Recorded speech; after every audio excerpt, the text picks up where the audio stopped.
আমাদের দেখা মাত্র আমাদের ধাওয়া দিছে, হামলা করে আমার ল্যাপটপ নিয়ে যাওয়া হয়েছে। তারা বহিরাগত, তারা মিডিয়ার সামনে আসবে না। রিডিং রুমে যারা ছিল রিডিং রুমে আক্রমণ করা হয়েছে এবং যারা হচ্ছে রুমগুলোতে ছিল তাদের আক্রমণ করা হয়েছে এবং আমার রুম থেকে হামলা করে আমার ল্যাপটপ নিয়ে যাওয়া হয়েছে এবং আরও 5 থেকে 6টা ল্যাপটপ নিয়ে যাওয়া হয়েছে। তখন আমরা ক্লাস সেরে এখানে আসার পরে এইখানে ওই মোড়ে দাঁড়াইছি, আমাদের দেখা মাত্র আমাদের ধাওয়া দিছে, আমরা ওই দিকে চলে গেছি।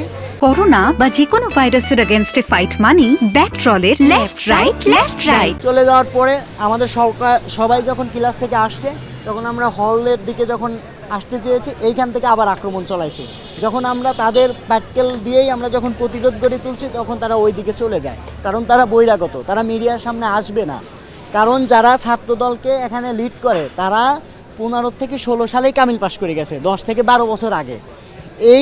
এই তথ্য প্রশাসনের কাছে আছে। আমরা মাদ্রাসা কর্তৃপক্ষের কাছে দিছি যে এই 13 জন যে এখানে ছাত্র থাকে তারা তো 8 থেকে 10 বছর আগে কামিল পাস করে চলে গেছে, তারা তো এখানে অছাত্র।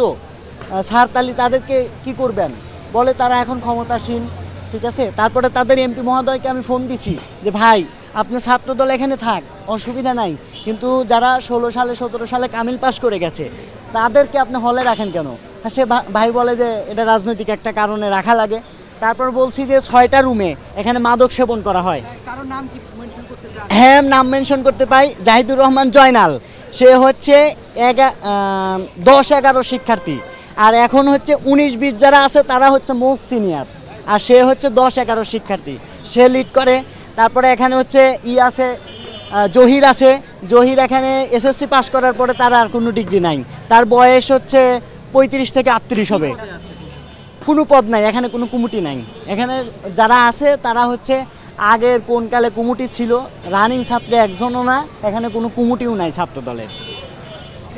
এখানে ওই 10-12 জন যারা আছে সিন্ডিকেটের মতো থাকে, বোর্ড আছে সামনে, বোর্ডে দালালি করে।